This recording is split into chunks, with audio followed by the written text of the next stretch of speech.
Hey guys, this is Hell Hades. Today we're going to be looking at King Arthur Legends Rise, a new fantasy RPG game coming from Kabam. And honestly, this is going to be an absolute banger of a game. I've been playing this for the last 24 hours on a beta which has been sent to me. I'd like to thank the guys at Kabam for sponsoring this video. It is insanely cool.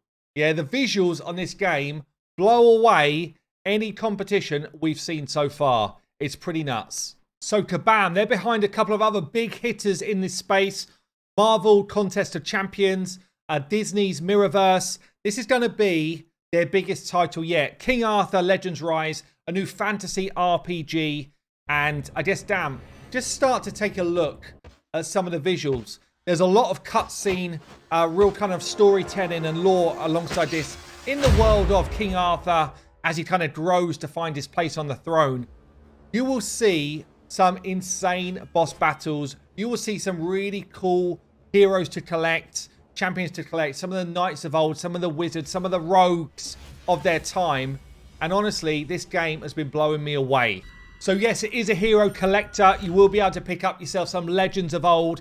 You'll start with a young King Arthur trying to fight your way through the kingdom to regain your palace. Helped alongside by Merlin, but you will be summoning. You see the kind of yanking the sword out the stone as you summon. Quite cool.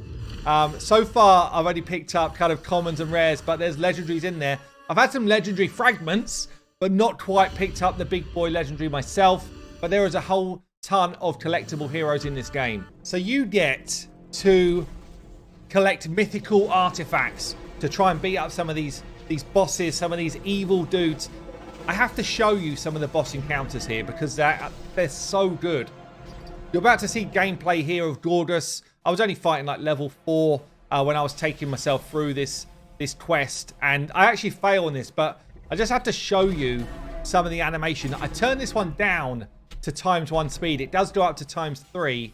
You get a feel for some of the combat. This is live in-game combat right here.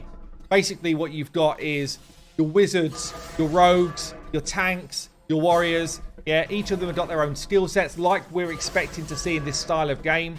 Whether it's protecting your team, whether it's doing damage to the enemy. But this is the first kind of boss that I really took on. And just the visuals. Look at this. Rips the stone out the ground. Slams it on your head. It is slick. And that's because it's all built in Unreal Engine 5. Which I don't think I've seen any other games of this type looking as slick as this. You'll see in some of the other kind of clips that we get into in a while how good some of these fights are. I was like immersed in the visual, in the gameplay. So yeah, the guys here at Kabam have done an awesome job utilizing that new engine in really, like, it will either be on a mobile or PC. You can download it and play it on both. But it is pretty impressive stuff. Honestly, pretty much any like boss encounter. This is quite an early one, King Lot. Any of the boss encounters I was coming up against, I was just like, damn, this looks cool. Yeah, it really looks good. This is one of the early fights that you do against King Lot. I had to go back and show you it because I was just so impressed by the kind of visual of the enemy boss. The spell casting, you kind of feel like you're in the scene. Yeah, and oh, it's so good. It's really cool. So you kind of expect when you're doing like cutscene type of stuff, yeah, the visuals are going to be great. This was a quest line I was doing, and check out this encounter. So it's the end of one of the chapters, I think chapter 2 here, and we're going up against like this almost like evil nightmare type of scenario character. So you get the cutscene, you're like, wow, so cool. But then you're in the fight, and this has been my favorite one that I've played so far. You're in the fight and it's just like, okay, we can see the character. You still get the kind of close-up. You still get the quality of her animations of what she's doing. It is insane. Talking about the fight system a little bit here. You have like a vigor bar down the bottom of the screen. Basically, you can skip a turn, improve your vigor, which enables you to do a bigger attack. You've got some of the things that perhaps we'd expect from this type of game now in terms of buffs for you, for them, debuffs as well, bleeds on you, poisons, burns, all that type of stuff is in this game. But yeah, the gameplay is immersive, it draws you in, and it is so beautiful. Honestly, it's so good. She's healing up here, making me feel like a fool. She's about to take down 2 of my squad. I've had to play this on my iPad, by the way, so I've pre-recorded a lot of the stuff to then record into this video. And, oh, wow. I was so impressed with what I was facing. Really, really good. But she does end up going down after a big, cheeky heal. I think my... is it my Arthur? I think Arthur might have even been slayed, you know. I think it was Hector in the end that takes her down. But yeah, really, really cool fight. Some of the other systems you see in the game, so you've got the forge where you can go and craft, purchase, enhance your armor. There's gear sets which will enhance your characters. There's all of the kind of depth that you will want to be able to improve your teams. There's also quite cool little game modes. I've not really shown you the kind of like tabletop down, almost MMO style visual on your team running around the map. It does kind of lead you through the quest, so it's not like you're fully immersively just kind of like free wandering.